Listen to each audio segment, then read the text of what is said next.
Goeiedag, good day, fellow South Africans and citizens of the world.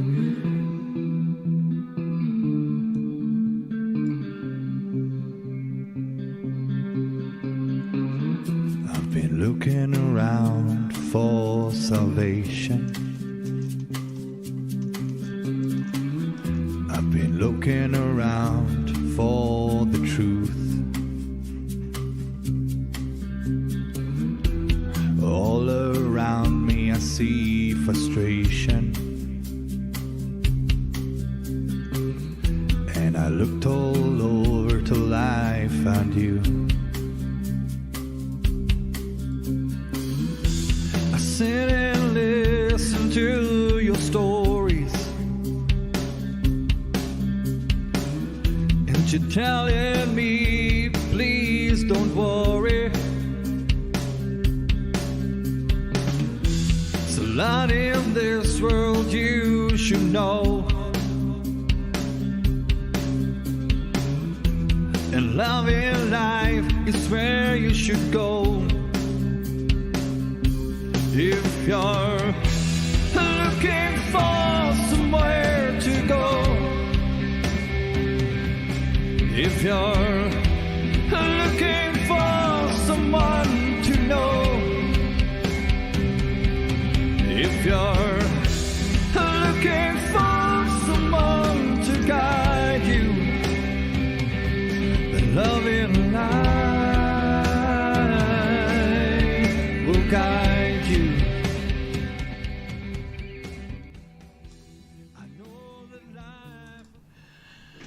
Goeienaand, good evening, fellow South Africans and citizens of the world, and welcome to tonight's live stream. And of course, as always, we have very, very different subjects with very interesting people to talk to. So every night, 8 p.m. Johannesburg time, we have all sorts of subjects. But tonight, I'm speaking to Len du Plessis, who is an expert in radio emergency communications. Len served in the South African Air Force pre-1994 and has always loved this alternative communication strategy, which could be so important to people in modern-day South Africa. I'm going to play you a short video clip where a ham radio saves the day. This is just an example of how it can be used. Here we go.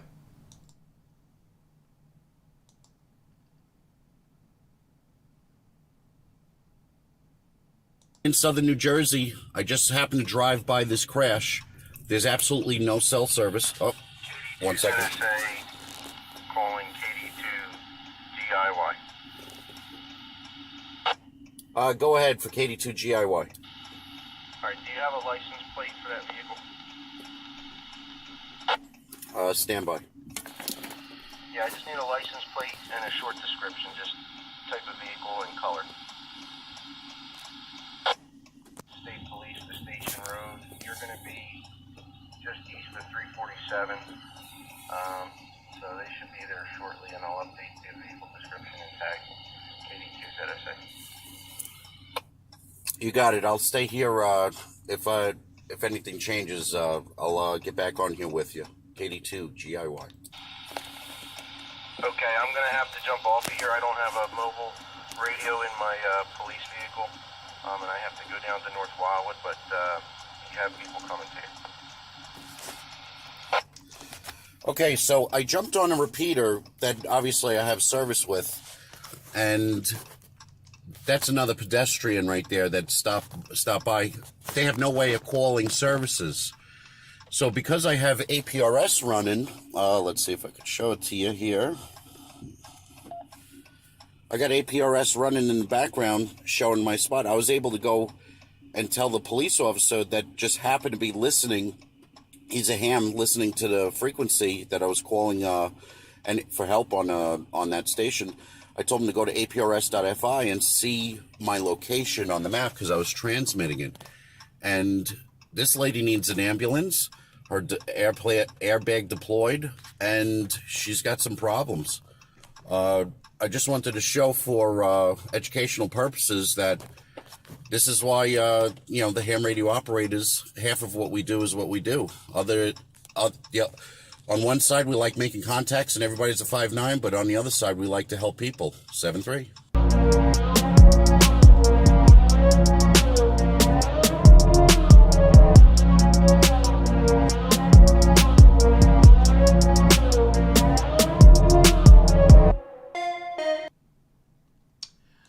All right, there you go, guys. That just gives you a bit of an idea as to how ham radio can be used. And obviously it's a very, very important and useful alternative when the shit hits the fan in South Africa. And tonight we're going to be talking about how you can actually set up a ham radio network, how you can actually have that sort of communication alternative support if the whole system goes down in South Africa. If the internet goes down, at least you have an alternative. Alrighty, I'm going to get Len on so we can get this show on the road. Here we go.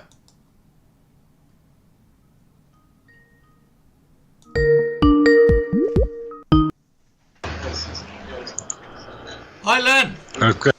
Yes, yeah. Hello, Scott. How are you, buddy? No, can't complain. Nice to hear from you again. There we go. Now your camera's coming on. Fantastic. Now that's quite a setup you've got behind you. We'll talk about your we'll talk about your setup in a second. But just to kick us off, who is that? One of your helpers? Is it the guy behind you? Is it just? Oh no, the guy behind me. Sorry, it's just somebody that can turn down a radio. Yeah. Oh, okay. Yeah. Sorry, I missed your question there now for it. Yeah, okay. Now tell me a bit about yourself. How did you get interested in radio communications as a young man? Well, Scott, that started when I was still at school. I was always interested in hi-fis, and I always fixed my friends' tape recorders. Those years they were all valve sets, you know. Mm-hmm. And I was, this was before high school even that I started. And always been tinkering with radios and tape recorders and those kind of things, and those old big hi-fis, you know, those big wooden cases and turntables and the pilots and the Mallards and all those. And then when I was in matric, CB came out in South Africa for the first time. Right. And that grabbed me fully. And being always interested in that, I decided I wanted to make it a career anyway. So I first wanted to join Atlas those years, but I didn't make it there. So I applied to the South African Air Force for a permanent member, and I got the job, so to put it like that way. Did my basics and so on, and then I went fully into radio radar, all the training, the techs, and everything. And I must say one thing, those years, the training and the education we got was absolutely the best it was to offer in the world. And since then, it's never died. I've always been into it. Right. Okay. Now you mentioned South African Air Force. Well, what did you do at the South African Air Force? Were you involved at the front in Angola in monitoring calls and stuff? Yeah. Oh, sorry. I just want to stop this alarm clock here. Sorry. I did my 4-year apprenticeship at Mariepskop in Eastern Transvaal on radar. Now, a lot of people say, what's radar got to do with radio? Now, radar is actually a super radio. Very, very powerful. We talk about quite a couple of megawatt output power and those kind of things. And straight after I qualified in '84, I went up to the border, southwest border, Ndangwa, Rundu, those places for 2.5 years. So yes, I've been in the action actually, but not on the front lines, but in the ops rooms and checking the radars and keep everything going and all the sorties and all those kind of things. So it was quite a learning curve And by being in the operations rooms, you obviously you're in contact with all the guys with the radios, and all the procedures and the operations, how they do those things and all that. It's been a hell of a learning curve. Now, being in the South African Air Force, you must have spoken to some of the pilots who were involved in action over Angola, for example. Oh, yes. Sounds funny, but being main barman at the station, barman at 140s, all the pilots come there and they sit and after all their things, they sit and chat and talk, So everybody is one big happy family, and you hear all the things that happen. And I've seen quite a lot of action myself on the radar and on the radios themselves, all that and so on. Very, very interesting. Yeah, and you mentioned a Dakota that lost its tail. Tell us the story behind that. That was quite an interesting one. I can't remember the exact date or whatever, but anyway, I was busy there in one of the radar cabinets, and the call came through of a Dakota that was flying from Ondongo to, I think, Ruakana, with a lot of, there was press people and whatever, a lot of people on board. And the tail got hit by a SAM missile. Now, let me explain this. As a rule, you fly treetop level. So the guys with the SAMs, the missiles, hasn't got a lot of chance to actually get ready and fire at you. If you fly here, the chances are much better. But anyway, don't know how exactly it happened, but they got hit. And all of us ran to the ops controls and all those kind of things, and man the radios and tune the radars and everything. And now you can hear the communications between the helicopters, the choppers that went out to assist, and I see it on the radar as well. So they turned the Dakota around. Now the whole tail, the fin, the elevators, everything was damaged. It didn't work. Wow. So he used his flaps and ailerons and so on, and he turned that Dakota around. That was we had good pilots, let's put it that way. Yeah. And he made it back. At that stage, we all ran out. We had a height finder, like a big hill with a height finder radar on it, and we all ran up there to watch this. And you can see the Dakota coming in from far away, because it's very flat. Southwest is flat. And he actually landed that Dakota perfectly without any tail controls at all. It was, you can't describe the feeling that the moment that he touches down, that you feel when you see that. It's magnificent. It's good. Yeah. Now, in modern day South Africa, with all the shit that's going on, I can't think of anything more important than having a backup communications plan. And I always say to people, be involved in a neighborhood watch group, or some kind of organization like Boereligion or Saitlanders, or one of those groups where if you have a need, you can communicate or make contact with other people. And having a ham radio is probably one of the most critical things to have that a lot of people don't think about. Tell us why you think people should have this sort of equipment. Yes. Let me just start off by quickly defining the different types of radios quickly for you. You get the HF radios. There's like this one with the orange light there. That's a long-range, high-power radio. That's a ham radio. Very expensive, and you got to be licensed and all those kind of things to use it. Then you've got your community-type radios, VHF, UHFs. It's like, you see this one with little red lights there? Yep. There. Yep. That's a 25-watt radio, supposed to be, that you can use on repeaters and communities and so on. And then you get the smaller types like handheld radios. Right. That's got a very short range, but also on the same frequencies as your base station radios. You don't get them on HF. So affordability for a community, say our community here locally. We got Marnet, the mid-band radios. It's a VHF type radio. all the farmers has got in their houses, most of them got in their buckets and so on. And the range of that gives you up to 60 to 100 kilometers through the repeater. Wow, that's pretty good. Which is crucial in communications in case of farm attacks or any criminal activities, actually. Now, in town areas and city areas, they use like the UHF type radios. There's a higher in frequency but a shorter range, but also very effective, very much cheaper again.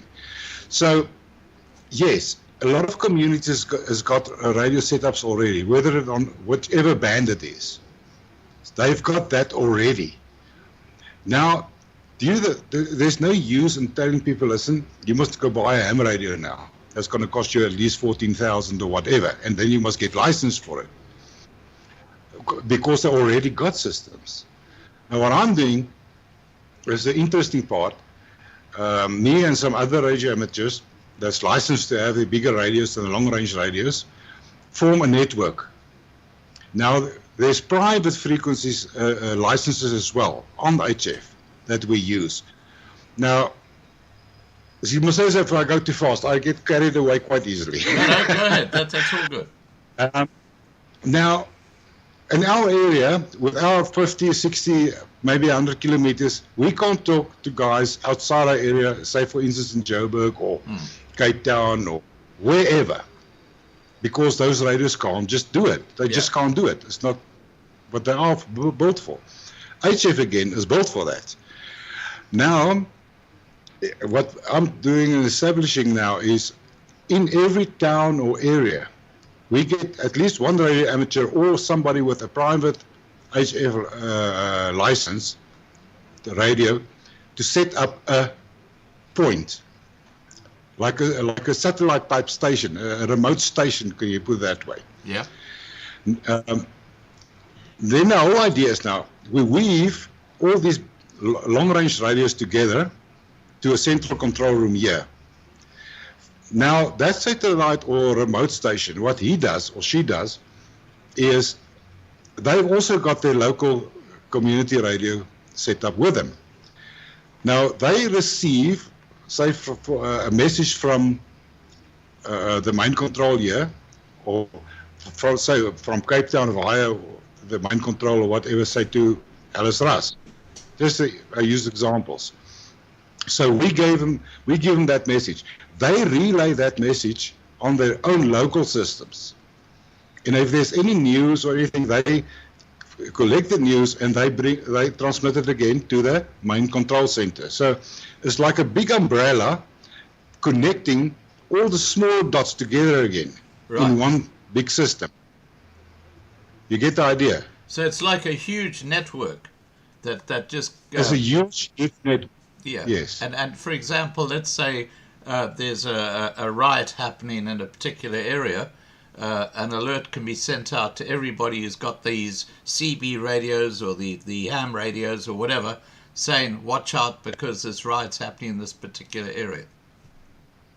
That's right. And the CB radio being license free now, a lot of people has got CB radio. So we incorporate every single radio. We don't throw anything out. There's no use in telling people to go buy a new radio if they've already got a radio. So we look at ways and means to incorporate what they've got into the system already. And then there's another part of it that we are very successful with testing. This now on the amateur side as well. It's doing emails per radio. We got a lot of SISOP stations or stations all across the country where I can send an email. You can send me, from your phone for instance, Scott, you can send me an email from your normal email address to my radio email address. Right. My radio takes that email address and sends it out again over this radio system, which eventually somewhere in the world will connect to the internet again. So if I haven't got internet here, for instance, and you want to send me an email, and I can't receive it, there's no phone or internet or landlines or nothing available. and you've got one of these stations close to you. You send the email to him. Say, for instance, you got internet, all right? You send it to a person. He puts it out onto the radio network.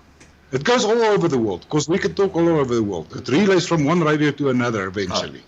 And somewhere where there's internet, that thing will connect again to the internet via the Sky's radio and send it onto the internet again.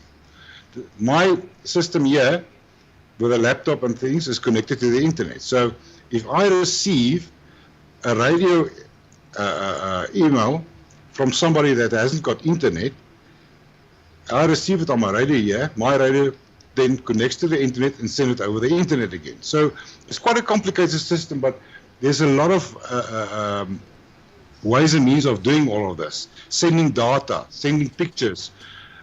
It's much slower than internet, of course, but you can do it. It can be done in case of disasters or tsunamis or all those kind of things. These kind of systems work. I mean, like you showed that clip there of that radio amateur there. Yeah. Actually assisting. Now this has happened all over the world quite often, where radio amateurs were the only ones that can provide communications outside with the radios to the outside world and back in again. Now, look, I see Marlena says that she bought a CB radio, and she says I bought a small radio from a Pakistani shop, so I guess it's not worth much. No clue how to use it. Range is only about 1 kilometer, so I guess I wasted my money. And she spent 900 rand for that. So what's your advice to her? It's most probably a Baofeng, Marlene, a Baofeng UHF radio. Now, they are short-range radios. Now, Scott, this is very important. There's a lot of situations where you're going to get into where you don't want to have a long range, where you don't want to have people outside your area hear what's happening or what you're saying. That's where those radios come in handy. Now, those radios are being used in a lot of neighborhood watches, in some of these on-trackings people, they use those kind of radios for that purpose. They've got a very specific purpose. It's not a waste of money, by all means, it's not. It's a very important link in the whole system. She's just got to contact me, for instance, and give me an area, and we'll see what is available in that area. Where can she fit in with her radio into that area and have contact with people in that area specific? Right. So, yes, no waste of a radio. Okay, well, look, she can do that after the show. But look, I guess the important thing is, one, you get yourself one of these CBs or the radio transmitters.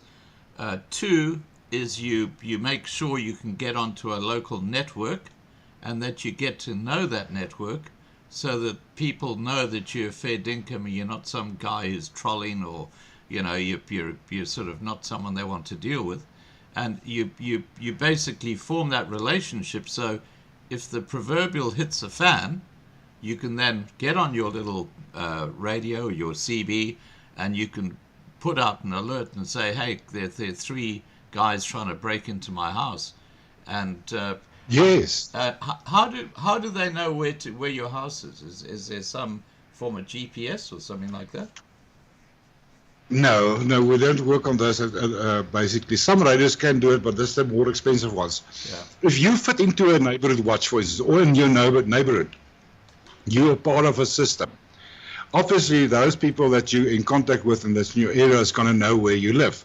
You actually supposed to have contact every day and check with people and do radio tests and check everything is working.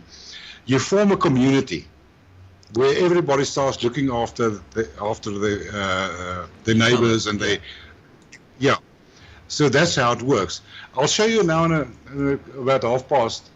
So I'll call on our local system. I'll call 2 people. Right. Just to give you an idea how our community system works. Right. So from there you can get an idea of how it all fits together.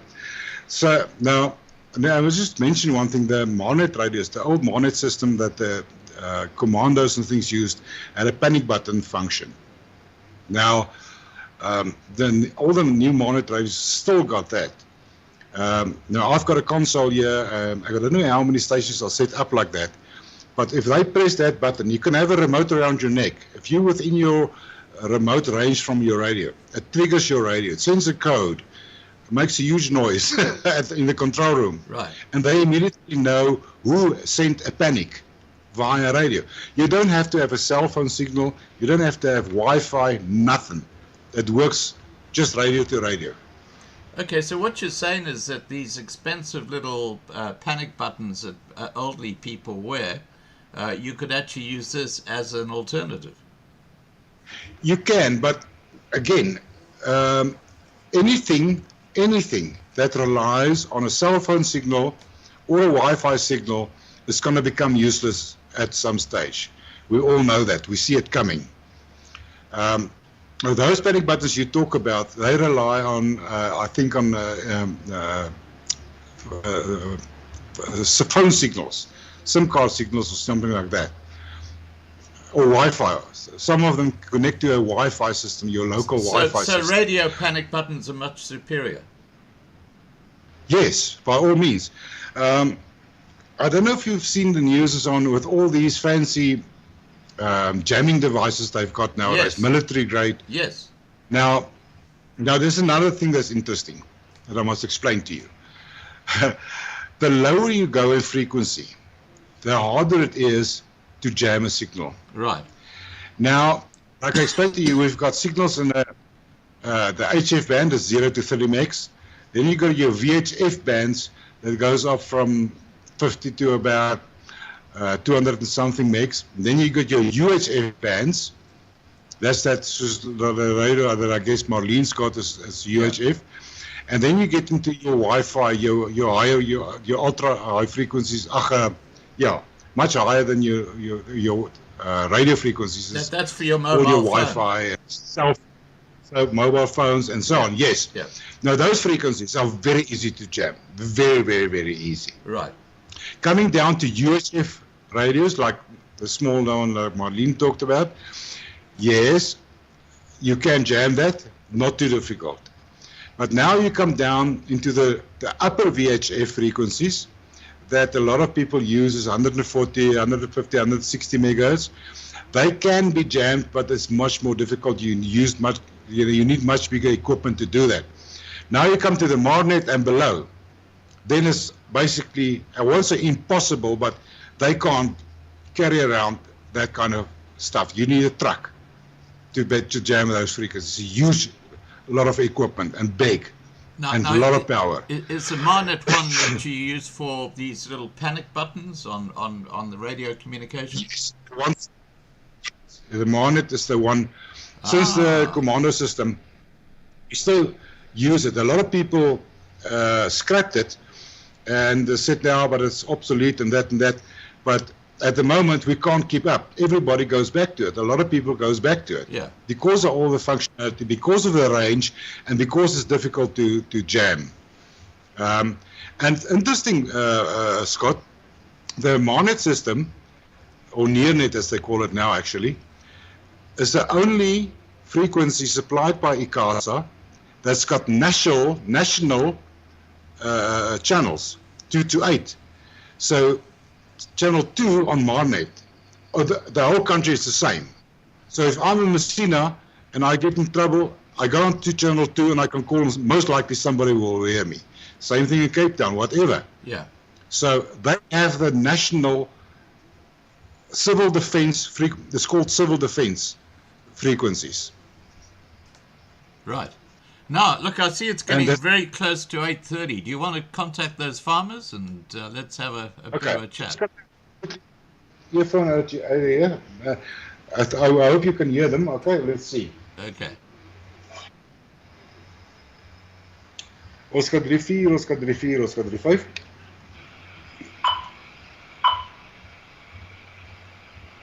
I hope you can hear that. Yes, yeah, we can hear it. I'll see now. This is one of the elderly couples that we regularly check in with. Daar sê Nancy Joey, ons kan 3-4 is 3-5 net gou so vinnige radiotoets daar vir die mense om te hoor. Is alles reg al by julle hoor? Ja, die ander weer baie dankie. Hoor. Okay, baie dankie. Groete daar vir Chris en veilig wees. En dan praat ons weer môreoggend uit. Oscar 9, Oscar 9, Oscar 3-5.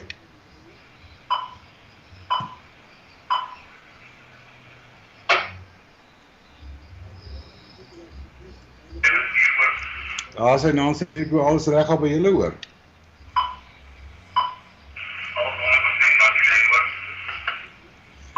Okay, wat is by sy sterkte daar? Klink hy goed hoor? Okay, baie dankie Nico, lekker aanveel, ons praat weer uit. Okay, there you got an idea, Scott. Okay, wow, that's fantastic. So you're talking to people maybe 10 kilometers away from you using the radio communication. We've got a repeater, so we can go quite far, yeah. Right. Now, the first lady was this elderly couple. Yeah. We do extra checks on them, mornings and evenings. And Nico is one of the farmers quite a way off from me again. Right. So we do regular checks. And this dual purpose is to check if the people is right and to check if the system works.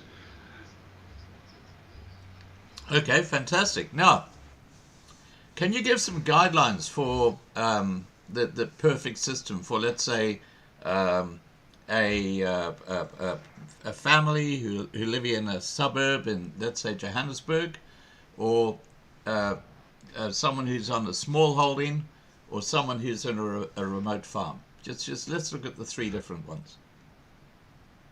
All right.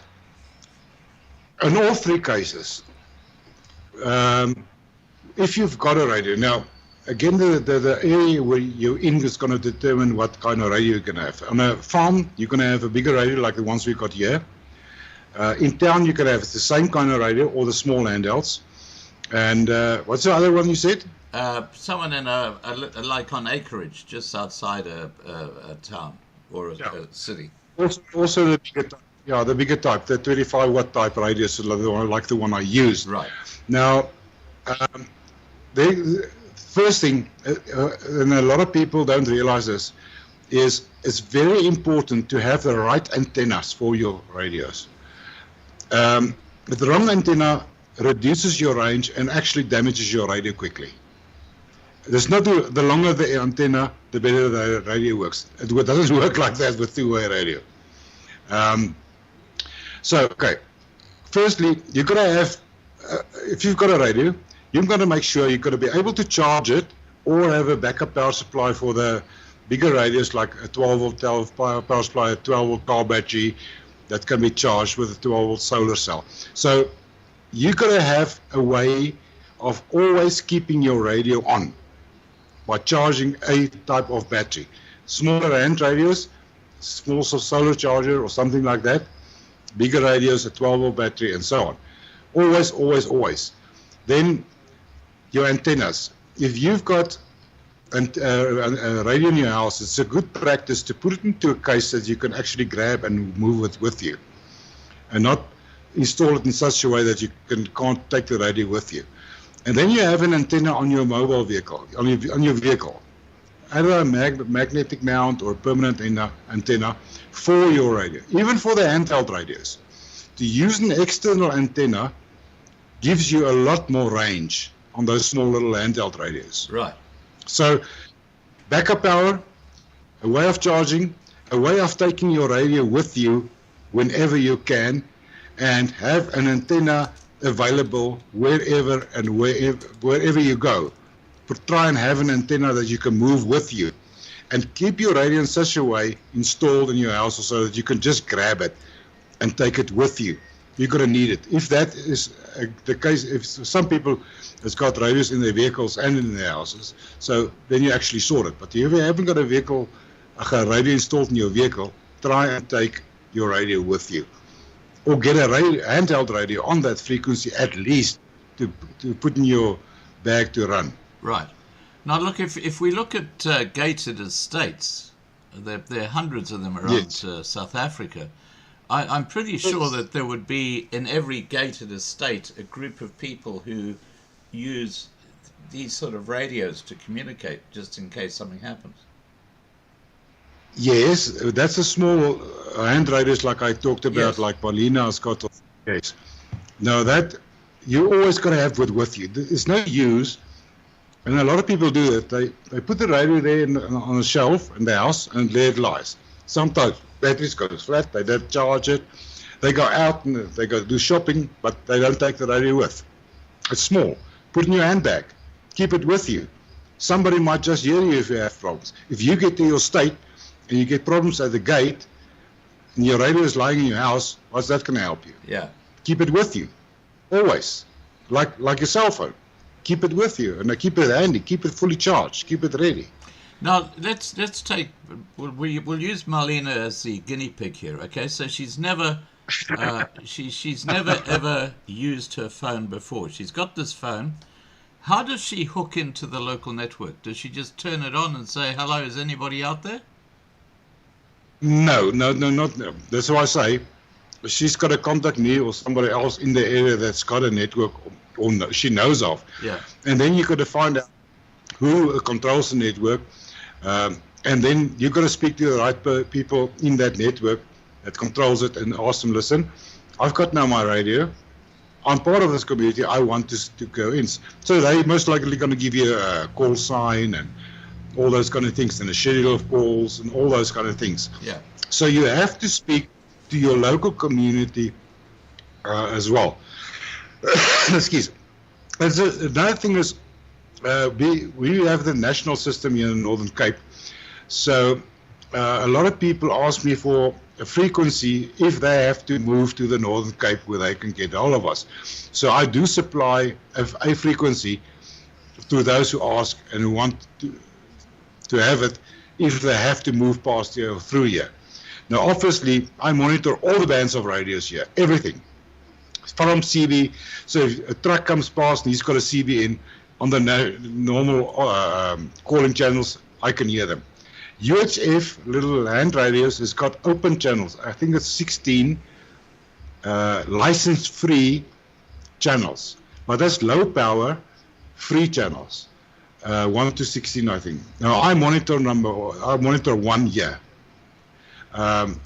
Then I monitor the MARNET, the national call frequency I told you about earlier. Mm-hmm. I monitor the amateur VHF frequencies as well.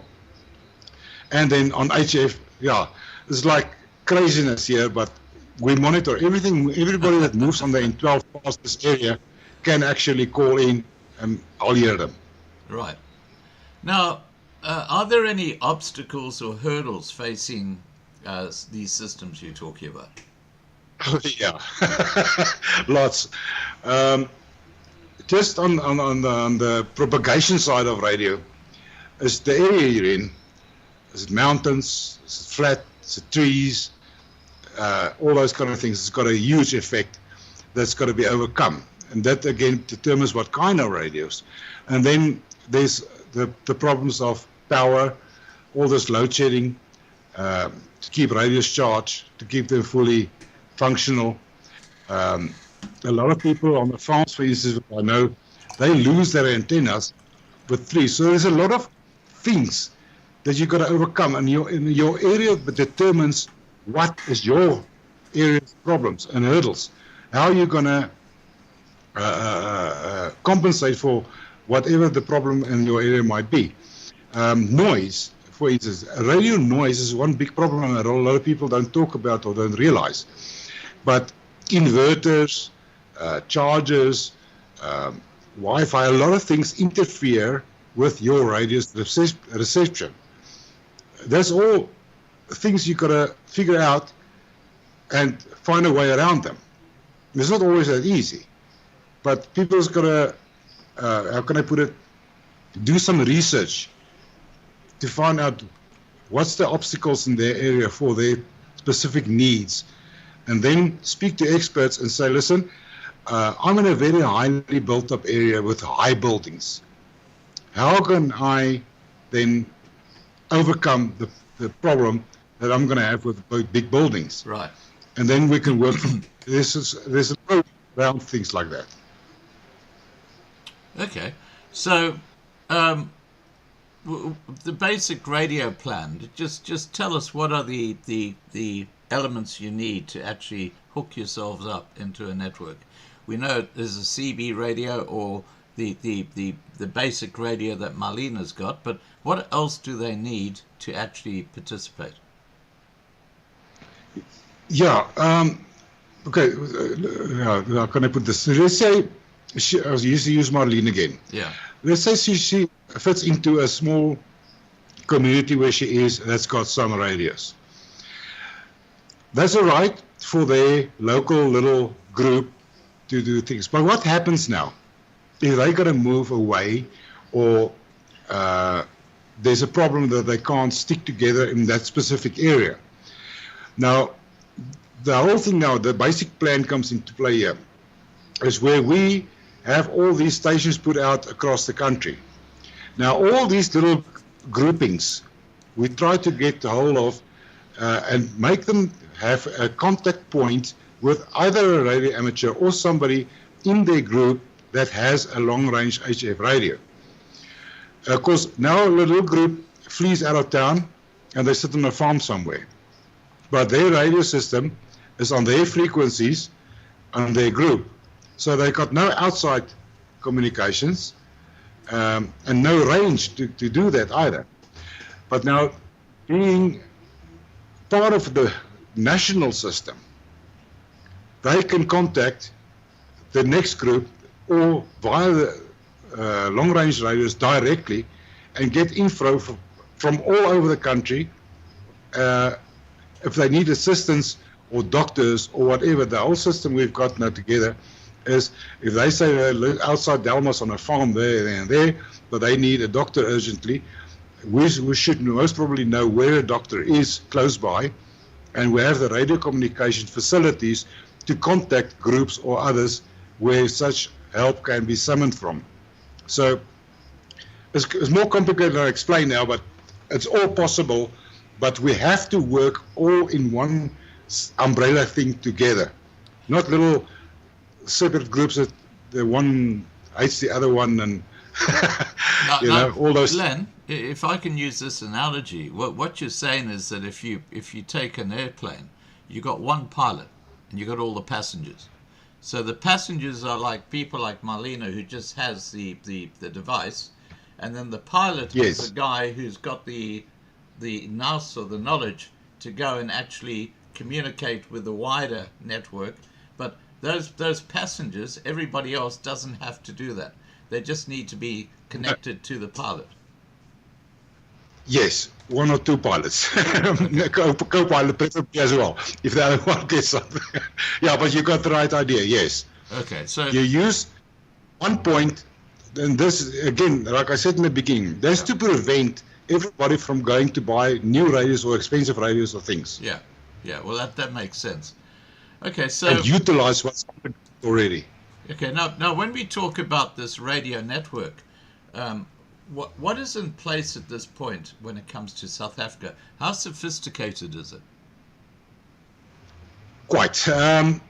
From what we've got so far, okay, apart from what you've seen behind me here, we've got a network already on the email and the digital HF modes already national, right through the country. We've got, okay, I'll come to another part just now, but anyway. So the basic control center infrastructure here is more or less in place. I've been working on this for 10 years now, basically. And an interesting thing I just want to mention, a lot of people say, well, but what happens if this place gets taken out? Now, that is also be provisioned for. I've got a mobile unit that's completely equipped like here. Wow. And, yeah, Land that's completely equipped that can do everything I can do here, anywhere in the country. I can move to and do it.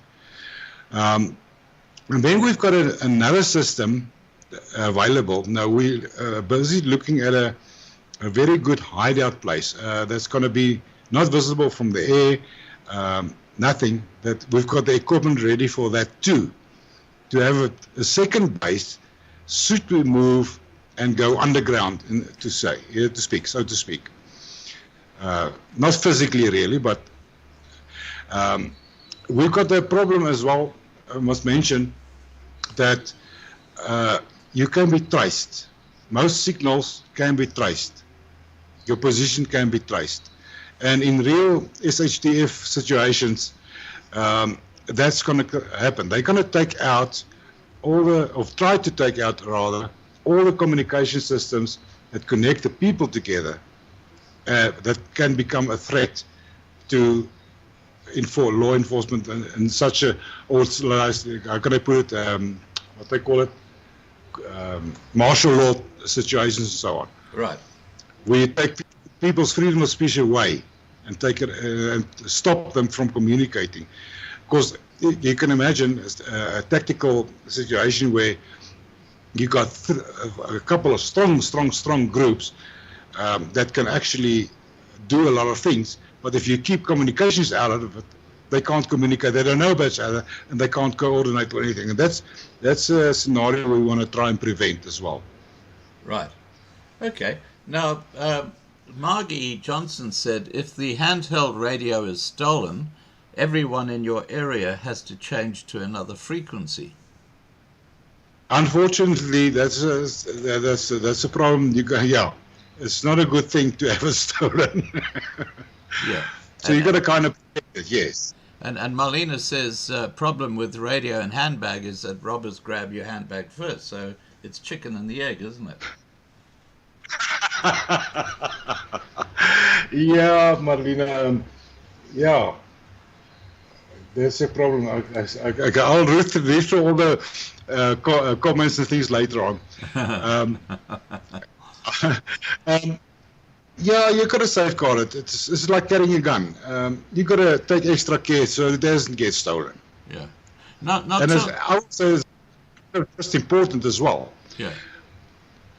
Now tell me some of the most dramatic things that you've heard over the radio. Well, here or there, those years. Talk about more modern, like farm attacks and stuff like that. Yeah. No, one of the most that I heard basically at this stage was a cry for help at people that they thought they were attacked. Mm. There was a lot of movement, and the lady was alone in the house, and there was people outside. And then it actually happened here, to be quite truthful about it. And we had to react to that. But if you sit in your control room and you get that frantic call and it's on a farm, yeah, and it's night, it was actually quite hair-raising at that time, because are we going to react fast enough? Are we going to coordinate? It's quite amazing how things quickly pull together once there's communication. And now I must also add that our farms here, there's not a lot of cell phone reception away from town. A lot of places are dead, and the only thing available is the radios. Right. So, yeah. I just want to mention something else, Scott. Yeah, we talk about phones. I've actually gone that extra mile. And you see this big black box here? Yes. This big thing. That's a server. A proper server.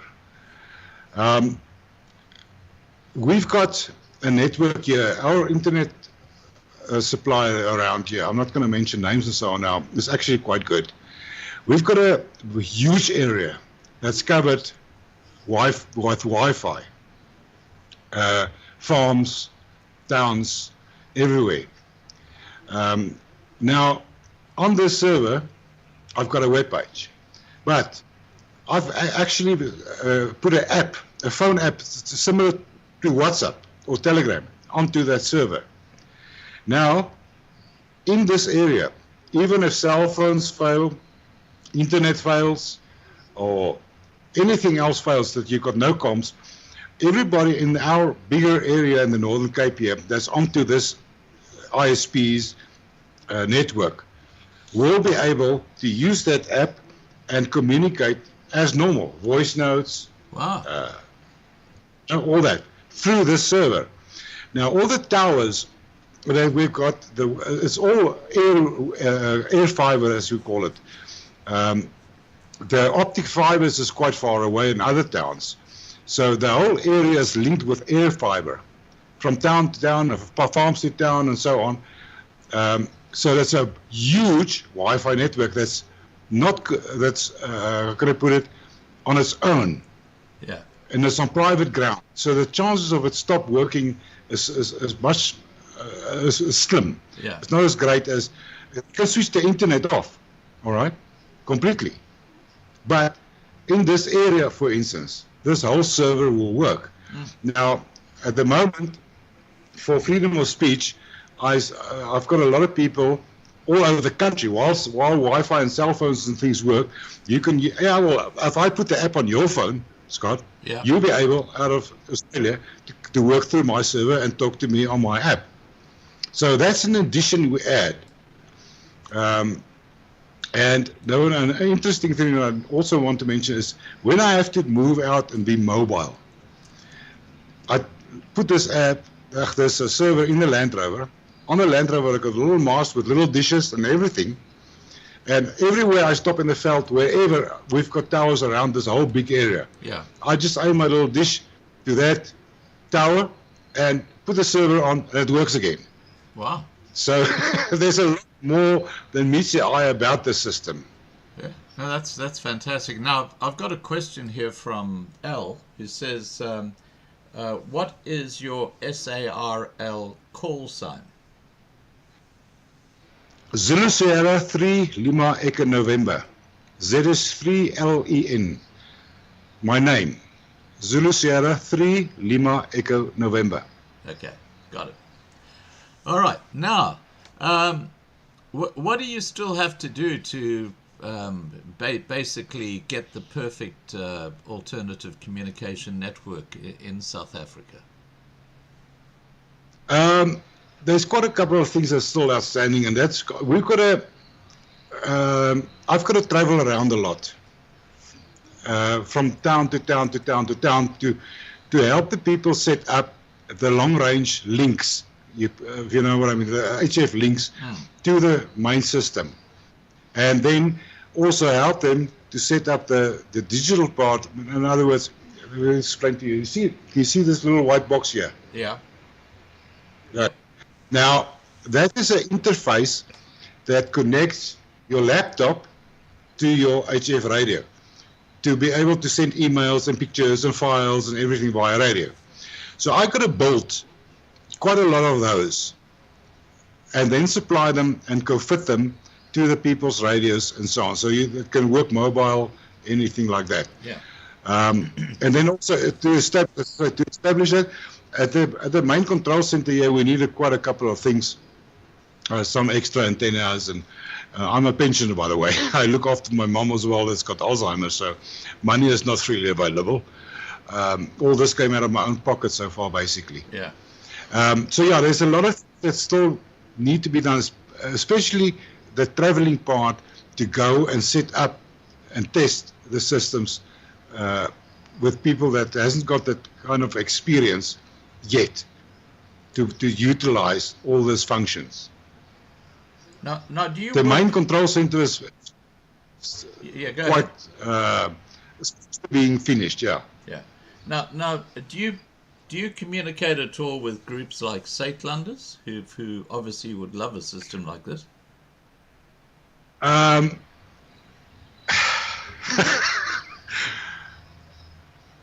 was in Saatlanders. I don't know. Okay, let's not go into that. A lot of groups don't want to work with others. They want to control everything. Now, I saw a gap between all the groups as an umbrella. I work with them, not for them. I work with everybody, individual or group, that wants to be part of it. I don't stop anybody, and because this group, they've got their commander, their general, and only their people and only their systems matters, nothing else. All right, so you get a lot of like that. But now, okay, let them have their group, let them have their general, let them have their own system, but now we link that system into this one. Now this system links again to the other group that feels the same as that one, but they don't talk to each other. You understand what I say by being an umbrella over various groups that don't normally work together as such. Okay, but they can through your network. Yes, I invite them to. Yeah. Everybody that wants. Yeah, it In seems the end of the day, it seems a bit short-sighted not to have as many people as possible participating when you're talking about life or death. yeah, but you know South Africans. That's going to happen only the day that they got no other options. Yeah. Unfortunately, we've got a problem with all this 1,000 or something groups, and everybody wants to have their own general and their own group and their own say alone. Yeah. And yeah, we've got a problem, and I've tried to bridge that problem over everybody. Yeah. Now, just for a follow-up, L says, have spoken to Len. Tell him ZS3LB sent him 73s and will get him on the coax side. That's all gobbledygook. Okay, 73. Yeah, 73. 73 is amateur slang for go well and so on. But thanks. It's 3LB. Yeah. Lima Bravo. Yes, ZS. Just- Yeah. I just want to make a note here, 3LB. I'll get him on the flip side there at some stage. Nice. You see, there's a lot of advantages. No, we'll get in touch.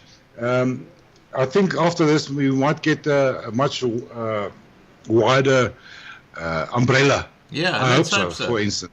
Now, there's someone else Yeah. here. Net has asked, what is your SARL call sign? Can you just say that again?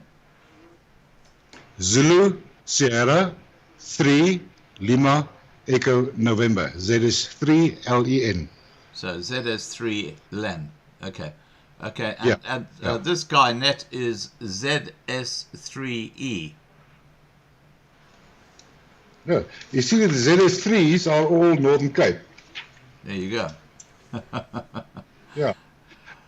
The different regions has got the ZS 1, 2, 3, 4, 5, and 6. 6 is Gauteng, 4 is Natal, and 2 is Eastern Cape, 3 is Northern Cape, 1 is Western Cape. So Yeah. the first part of your call sign actually tells me where you are. Now, Jan Viljoen said, Len, how far will 70 megahertz 4M ham radio Maxon transmit? And he said, is it 400 kilometers? 70 centimeters or 70 centimeters? 70 megahertz. Well, 70 megs, yeah, that's the monet, that's the mid-band frequencies. We normally get about 60 radio to radio without a repeater, and it says not too much mountains or hills or whatever, it's pretty flat. We get about 60 kilometers, sometimes a bit more, sometimes a bit less. It all depends on conditions, yeah.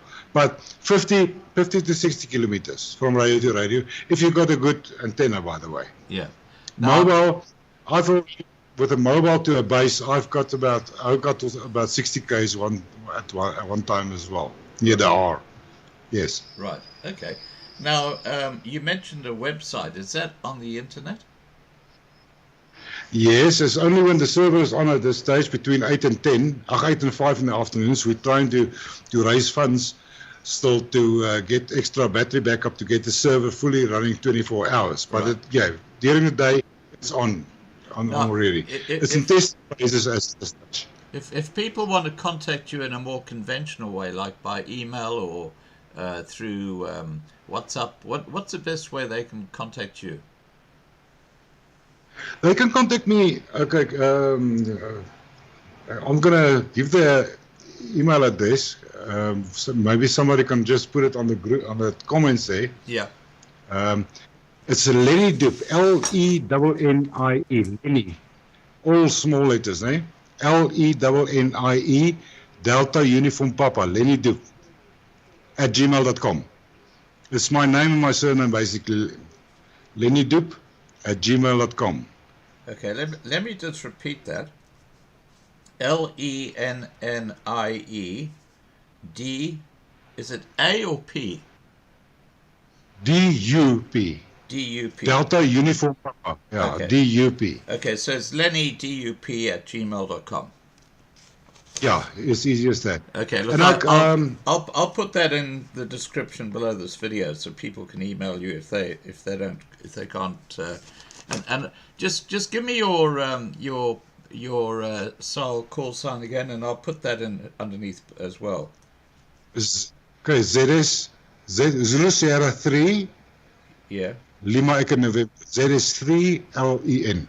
ZS3LEN. Okay, I got that. All right, I'll put that down below the video as well. Now, Len, okay, we've talked about funding. If there's someone who wants to get involved, maybe he's a bit of a fanatic on, there's this communication system as well, and would like to help. They can obviously just send you an email or just contact you through your SARL. Yes, they can do that. Because at this stage, we actually working on donations at this stage. Because my pension can't do it, and as I say, there's a lot to do still. A lot is in place, but to expand and get this thing 100% running, yeah, anybody that wants to help, they're free to help. Yes, it will be great. Yeah. Okay. Now, look, in the hierarchy, I guess you're like the captain of the ship.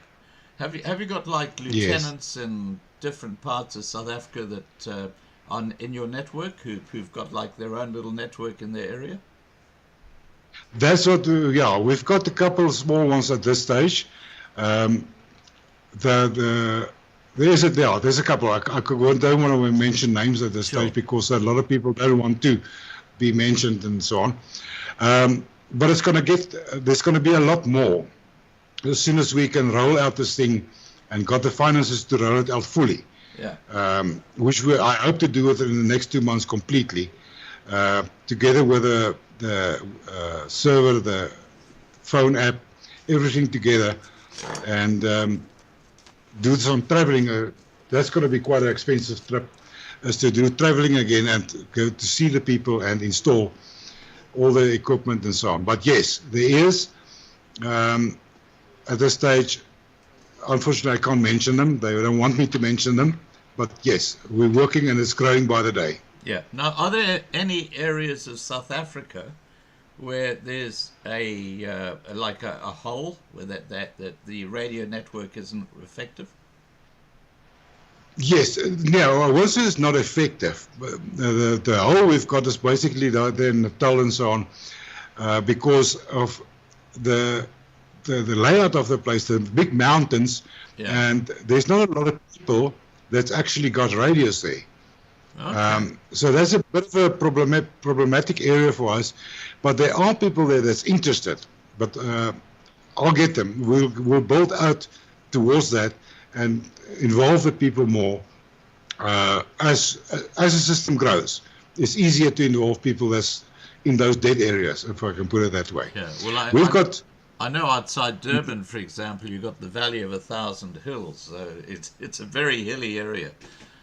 Yeah, hilly areas, and especially the Drakensberg areas. It's very difficult to have communications across that mountain, for instance.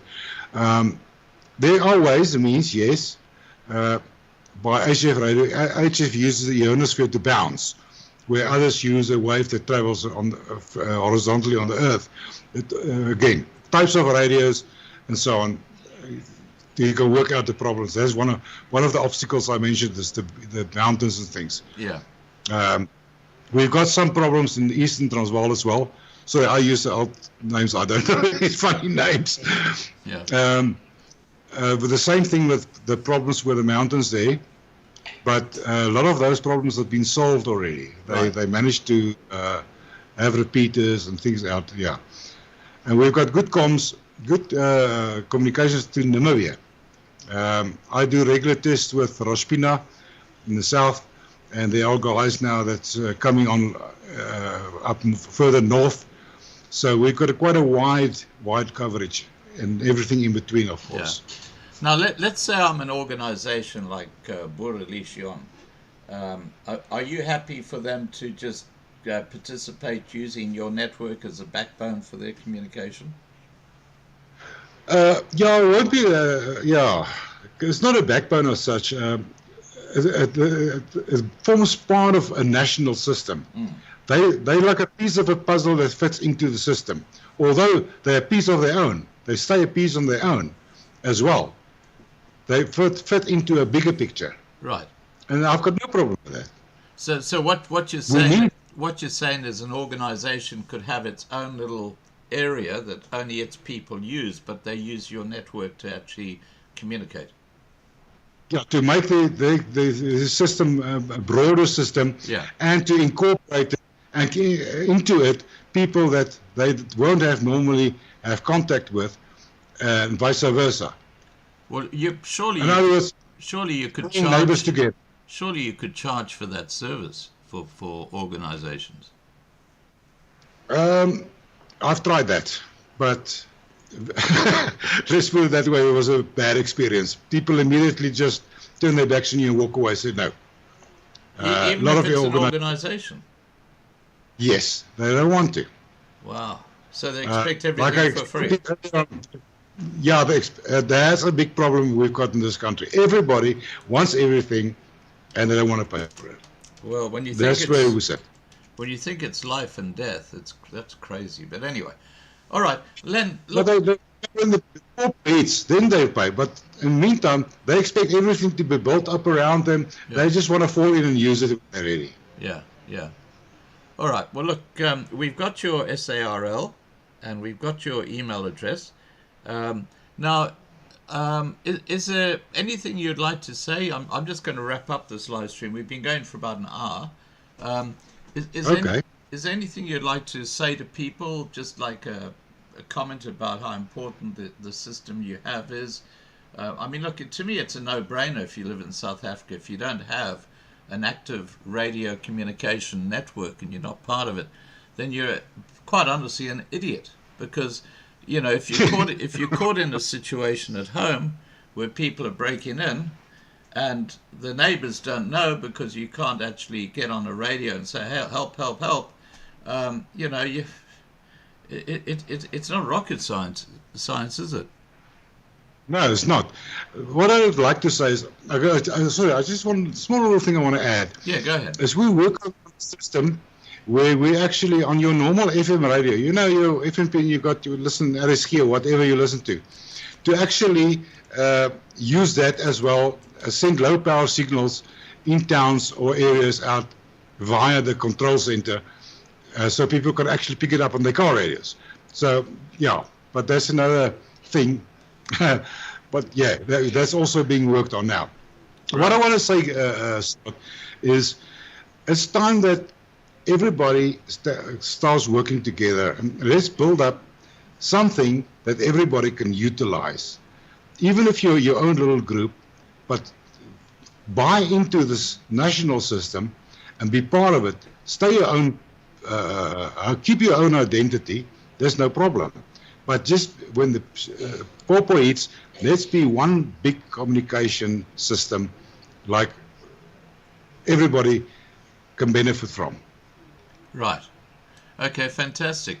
And yeah, support us and build it up. Yeah.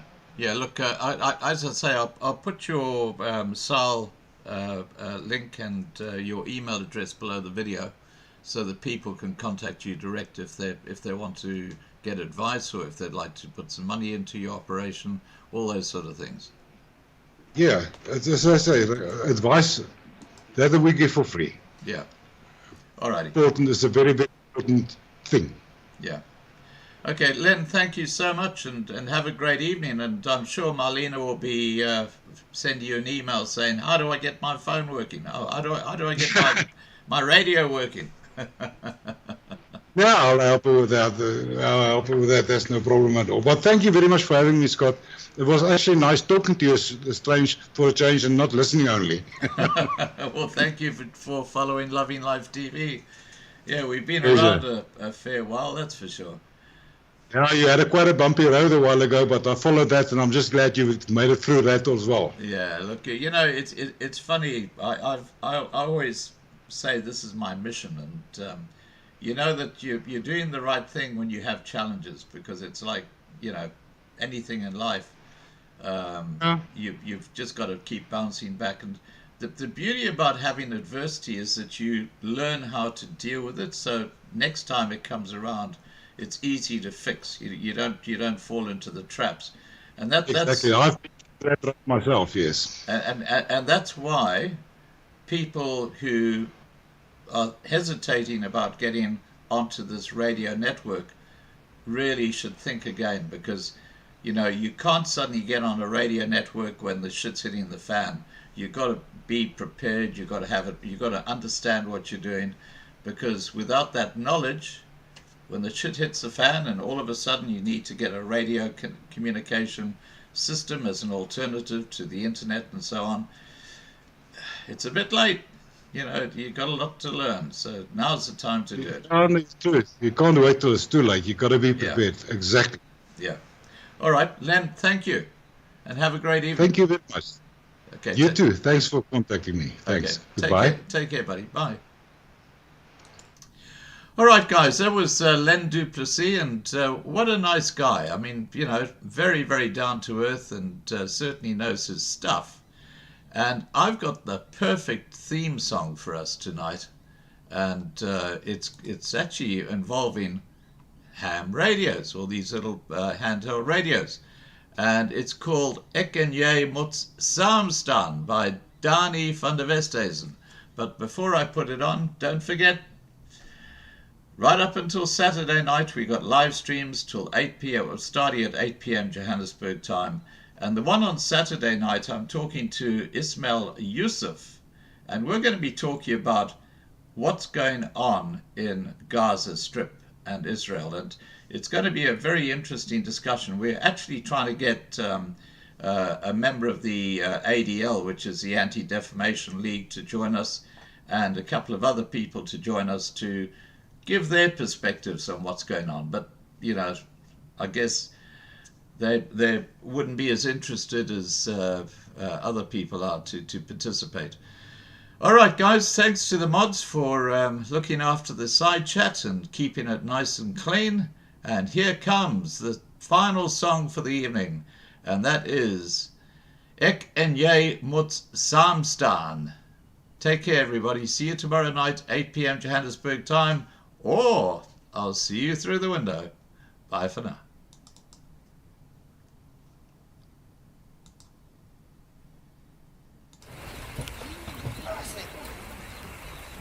Vriend, hierdie trek is 'n alternator charge nie. Dis hoekom hierdie ding se battery elke oggend pap is. Okay. Hou gou af hier so, ons gaan gou check aan. Alles gou die alternator afkiep.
Julle wat nou groep het verbystaan, geef ons jou roepsein en die ligging waar jy hulp nodig het.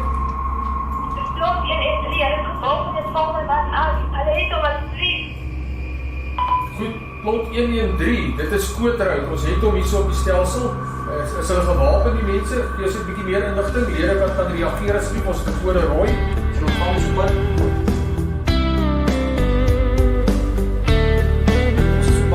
As die vyand kom om te steel en te verwoes, as die einde kom en ons lewe het gedraai, sal ek en jy kan saam staan. Sal ek en jy kan saam staan. Getrou aan hom met soveel vrae. Ons kyk op na hom om ons te bewaar. Sal ek en jy kan saam staan. Sal ek en jy kan saam staan. Saam staan as een, deur die wind en die reën. Saam staan as een, want genoeg is genoeg. Saam staan as een, met ons Vader se seën. Ek en jy moet saam staan. Ek en jy moet saam staan.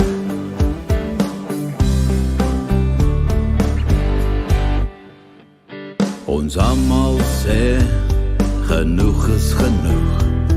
En almal sê, die oorlogswinde waai, maar sal ek en jy nog saam staan? Sal ek en jy nog saam staan? Saam staan as een, deur die wind en die reën. Saam staan as een, want genoeg is genoeg. Saam staan as een, met ons Vader se seën. Ek en jy moet saam staan. Ek en jy moet saam staan. As die storms kom en ons moet kies, die lewe hier is net 'n groot verlies. In twee geskeur lewe ons voort, met alles wat gebeur in die lewe se nood.